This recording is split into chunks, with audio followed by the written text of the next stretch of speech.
ഈശോമിശിഹായിരിക്കട്ടെ. യേശുവിൽ സ്നേഹമുള്ളവരെ, വിശുദ്ധ പൗലോസ് ശ്ലീഹ ഗലാത്യക്കാർക്ക് എഴുതിയ ലേഖനം 4-ാം അധ്യായം 19-ാം തിരുവചനത്തിൽ പൗലോസ് ശ്ലീഹ പറയുന്നുണ്ട്, എന്റെ കുഞ്ഞുമക്കളെ, ക്രിസ്തു നിങ്ങളിൽ രൂപാന്തരപ്പെടുന്നതുവരെ ഞാൻ നിങ്ങൾക്ക് വേണ്ടി ഈറ്റുന്നവൻ ഉപയോഗിക്കുന്നു. നമ്മളെ ക്രിസ്മസിനോട് വളരെയധികം അടുത്തുകൊണ്ടിരിക്കുന്ന കാലഘട്ടമാണല്ലോ ഇത്. ഇപ്പോൾ പൗലോസ് ശ്ലീഹ ആഗ്രഹിക്കുന്നത് ഇതാണ്, ക്രിസ്തു നമ്മുടെ എല്ലാ ജീവിതങ്ങളിൽ ജനിക്കണമെന്നുള്ളത്. ഒരുവന്റെ ജീവിതത്തിൽ ക്രിസ്തു ജനിക്കുന്ന അവസരങ്ങളെല്ലാം അത് ക്രിസ്തുമസ് അനുഭവങ്ങളാണ്. പ്രകാരം ക്രിസ്തുമസ് അനുഭവം ഉണ്ടായ ഒരുപാട് വ്യക്തികളെ തിരുവചനത്തിൽ നമ്മൾ കാണുന്നുണ്ട്.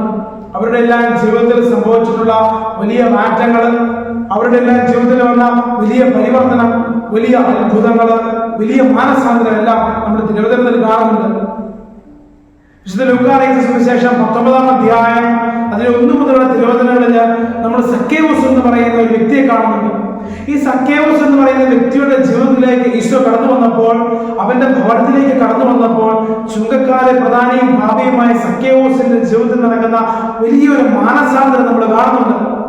ഒരു ക്രിസ്മസ് അനുഭവം ഉണ്ടായപ്പോൾ സക്കേവൂസ് ഈശോയോട് പറയുകയാണ്, കർത്താവേ, ഞാൻ ആരുടെയെങ്കിലും വക വഞ്ചിച്ചെടുത്തിട്ടുണ്ടെങ്കിൽ അവൻ 4 ഇരട്ടി ഞാൻ തിരിച്ചു കൊടുക്കുകയാണ്. ഞാൻ എന്റെ സ്വത്തെല്ലാം ദരിദ്രർക്ക് കൊടുക്കുകയാണ്. ഇപ്രകാരം ഒരു ക്രിസ്തുമസ് അനുഭവത്തിലൂടെ മാനസാന്തരം ഉണ്ടായപ്പോൾ ഈശോ സക്കേവൂസിനോട് പറയുകയാണ്, ഇന്ന് ഈ കുടുംബത്തിന് രക്ഷ കൈവന്നിരിക്കുന്നു. വീണ്ടും നമ്മൾ സുവിശേഷത്തിലെ മർക്കോസിന്റെ സുവിശേഷം 10-ാം അധ്യായം 46 മുതലുള്ള തിരുവചനങ്ങളിൽ ബർത്തമേയുസ് എന്ന അന്ധയാചകനെ കാണുന്നുണ്ട്. ഈ ബർത്തമേയുസ് എന്ന അന്ധയാചകൻ ഈശോ കടന്നു വന്നപ്പോൾ അവിടെ കിടന്ന് നിലവിളിക്കുകയാണ്. അങ്ങനെ അവന്റെ നിലവിളി കേട്ട് ഈശോ അവനെ തന്റെ അടുക്കിലേക്ക് വിളിച്ച് അവന്റെ അന്ധകാരം മാറ്റി, അവന്റെ അന്ധത മാറ്റി അവന് കാഴ്ച നൽകുന്ന സംഭവം, ഒരു ക്രിസ്തുമസ് അനുഭവം അവന്റെ ജീവിതത്തിൽ ഉണ്ടാകുമ്പോൾ അവന്റെ ജീവിതത്തിൽ അടഞ്ഞു കിടന്നിരുന്ന എല്ലാ സാധ്യതകളും തുറക്കപ്പെടുന്ന ഒരു അവസരം നമ്മൾ കാണുകയാണ്. വീണ്ടും നമ്മൾ ലൂക്കായുടെ സുവിശേഷത്തില് അതിന്റെ 7-ാം അധ്യായത്തിൽ പാപിനിയായ സ്ത്രീയെ പറ്റി കാണുന്നുണ്ട്. ഈ പാപിനിയായ സ്ത്രീ തന്റെ കണ്ണുനീര് കൊണ്ട് ഈശോയുടെ കാല് കഴുകി, തലമുടി കൊണ്ട് ഈശോയുടെ പാദങ്ങളെല്ലാം കഴുകി ചുംബിച്ചു. ഈശോ അവളോട് പറയുന്നുണ്ട്, മകളെ, നിന്റെ പാപങ്ങൾ ക്ഷമിക്കപ്പെട്ടിരിക്കുന്നു.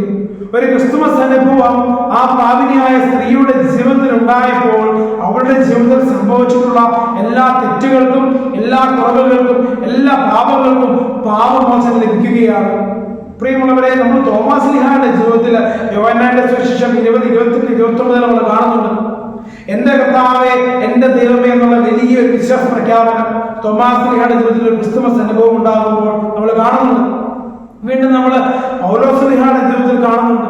സാവൂൾ എന്ന ക്രിസ്ത്യാനികളെ പീഡിപ്പിക്കാൻ ഇറങ്ങി പുറപ്പെട്ട വ്യക്തി. അപ്പോസ്തല പ്രവർത്തനം 9-ാം അധ്യായം 1 മുതലുള്ള തിരുവചനങ്ങളിൽ അങ്ങനെ സാവൂൾ കുതിരപ്പുറത്തുകൂടെ പോയിക്കൊണ്ടിരിക്കുമ്പോൾ നിലത്ത് വീഴുകയാണ്. അപ്പോൾ സാവൂൾ ചോദിക്കുന്നുണ്ട്, കർത്താവേ, ആരാണ്? ഈശോ പറയുകയാണ്, നീ പീഡിപ്പിക്കുന്ന ക്രിസ്തുവാണ് ഞാൻ. അവിടെ വലിയൊരു മാറ്റം, വലിയൊരു പരിവർത്തനം സാവൂളിന്റെ ജീവിതത്തിൽ നടക്കുകയാണ്. ക്രിസ്ത്യാനികളെ പീഡിപ്പിക്കുവാൻ ഇറങ്ങി പുറപ്പെട്ട സാവൂള് ക്രിസ്തുവിനെ പ്രഘോഷിക്കുന്ന പൗലോസായി മാറുന്ന വലിയ ഒരു സംഭവം, വലിയൊരു മാറ്റം, വലിയൊരു മാനസാന്തരം നമ്മൾ കാണുന്നുണ്ട്. പ്രിയമുള്ളവരെ, ഇതുപോലെ തന്നെ നമ്മുടെ ജീവിതത്തിലും ഇതുപോലൊരു വലിയ ക്രിസ്തുമസ് അനുഭവം ഉണ്ടാകുവാൻ നമ്മൾ ആഗ്രഹിക്കണം. ഈ ക്രിസ്തുമസ് എന്നത് ഒരു ആഘോഷത്തെക്കാൾ ഉപരി അതൊരു അനുഭവമാക്കി മാറ്റാൻ നമുക്ക് സാധിക്കണം. ഒരു അനുഭവമായി മാറിയാലേ ക്രിസ്തുവിനെ സ്വീകരിക്കാൻ നമുക്ക് സാധിക്കുകയുള്ളൂ. യോഹന്നാൻ 1:12 പറയുന്നുണ്ട്, തന്നെ സ്വീകരിക്കുന്നവർക്കെല്ലാം, തന്റെ നാമത്തിൽ വിശ്വസിക്കുന്നവർക്കെല്ലാം ദൈവമക്കളാകുവാൻ അവൻ കഴിവ് നൽകി. അങ്ങനെ ക്രിസ്തുമസ് എന്നതൊരു ആഘോഷത്തെക്കാൾ ഉപരി നമ്മുടെ ജീവിതത്തിൽ ക്രിസ്തു ജനിക്കുന്ന ഒരു അനുഭവമായി മാറുവാൻ ഈ ക്രിസ്തുമസ് കാലഘട്ടം നമ്മെ സഹായിക്കട്ടെ. അതിനുവേണ്ടി കാലിത്തൊഴുത്തിൽ പിറന്ന ഉണ്ണിമിശിഹായോട് നമുക്ക് പ്രാർത്ഥിക്കാം. ഈശോയെ, നീ കാലിത്തൊഴുത്തിൽ വന്ന് പിറന്നതുപോലെ എന്റെ ജീവിതത്തിൽ ഒന്ന് പിറക്കണമേ. നമുക്കറിയാം, കാലിത്തൊഴുത്ത് എന്നത് ദുർഗന്ധം വമിക്കുന്ന ഒരുപാട് വൃത്തികേടുകളുള്ള ഒരു സ്ഥലമാണ്.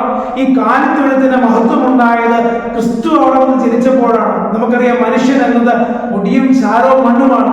ഈ പൊടിയും ചാരവും മണ്ണുമായ നമ്മൾക്കൊക്കെ മഹത്വം ഉണ്ടാകുന്നത് ക്രിസ്തു നമ്മളിൽ വന്ന് ജനിക്കുമ്പോഴാണ്.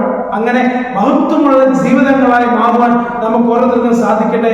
വലിയൊരു അനുഭവമായി മാറുവാൻ നമുക്ക് സാധിക്കട്ടെ. ഈ ക്രിസ്മസ് കാലഘട്ടം അതിനുവേണ്ടി നമുക്ക് പ്രാർത്ഥിക്കാം. ദൈവം നമ്മളെല്ലാം സമൃദ്ധമായി അനുഗ്രഹിക്കട്ടെ.